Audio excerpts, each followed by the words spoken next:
হয়েছে, সিএ করে তাড়াবার জন্য কথা বলে গেছে বিজেপি, তৃণমূল এসে মাইক লাগিয়ে বলছে সিএ আমি আটকে দেব। মানে ও কামড়ে ঘা করছে, এসে মলম দিচ্ছে।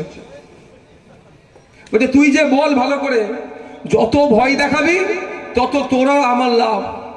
যারা এক্সট্রিম হিন্দু ভাই আছে, যারা এক্সট্রিম, সংখ্যা অনেক কম, তারা ভোট দেবে তৃণমূল বিজেপিকে, আর আপনাকে আমাকে ভয় দেখিয়ে তৃণমূলের কোলে তুলে রাখবে। কিন্তু যারা এই ধরনের কথাবার্তা বলছে তাদের বিরুদ্ধে আইনত ব্যবস্থা কে নিয়েছে? পয়েন্ট তো এখানে আপনাকে আমাকে ভাবতে হবে। কিচ্ছু আইনত ব্যবস্থা নেয়নি। উল্টে কি দেখছি, এক জায়গায় বসে তারা চা খাচ্ছে। সময় এসেছে ভাবার, ভাবা প্র্যাকটিস করুন যে আজকে আমরা কার কোন রাজ্যে বসবাস করছি। একজন বিধায়ক শুধু এতটুকু কথা বলার জন্য তার নিরাপত্তা রক্ষী সহ তার নামে এফআইআর হলো, তাকে তার দল থেকে ভর্ৎসনা করা হচ্ছে। আগামী দিনে নাকি আমাদেরকে, এই সরকার নাকি আমাদেরকে সিএর হাত থেকে বাঁচাবে। সামনে সময় এসেছে, গণতান্ত্রিক প্রক্রিয়ায় জবাব দিতে হবে।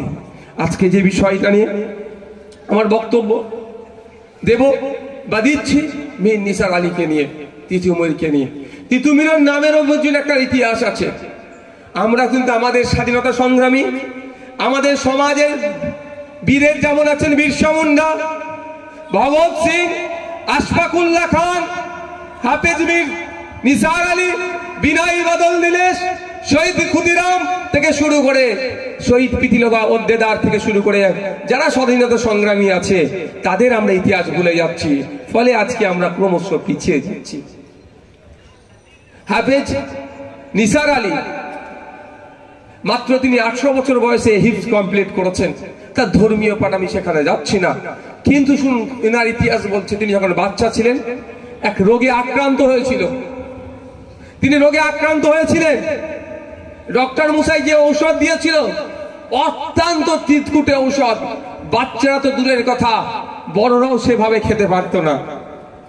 কিন্তু ইতিহাস বলছে মীর নিসার আলীকে যখন ওই ঔষধটা দেওয়া হয়েছিল, মীর নিসার আলী তখন তিতুমির ছিলেন না, মীর নিসার আলী ছিলেন। যখন ঔষধটা দিয়ে হয়েছিল ওই বাচ্চাওয়ালাতেই তিনি অনাসেই হাসি মুখে 10 থেকে 12 দিন ওই তিতকুটে ঔষধ তিনি খেয়েছিলেন। তারপরে পর থেকে তার পরিবার তাকে তিতো বলে ডাকতো। পরবর্তীতে তাকে তিতুমির নামে সারা ভারতবর্ষে তিনি ফেমাস হয়ে গিয়েছিলেন। এটা ইতিহাস। ইতিহাসগুলো আমাদেরকে জানতে হবে। ইতিহাস না জানার ফলে আজকে আমরা ক্রমশ পিছিয়ে যাচ্ছি। সেটা দিন ভুললে হবে না।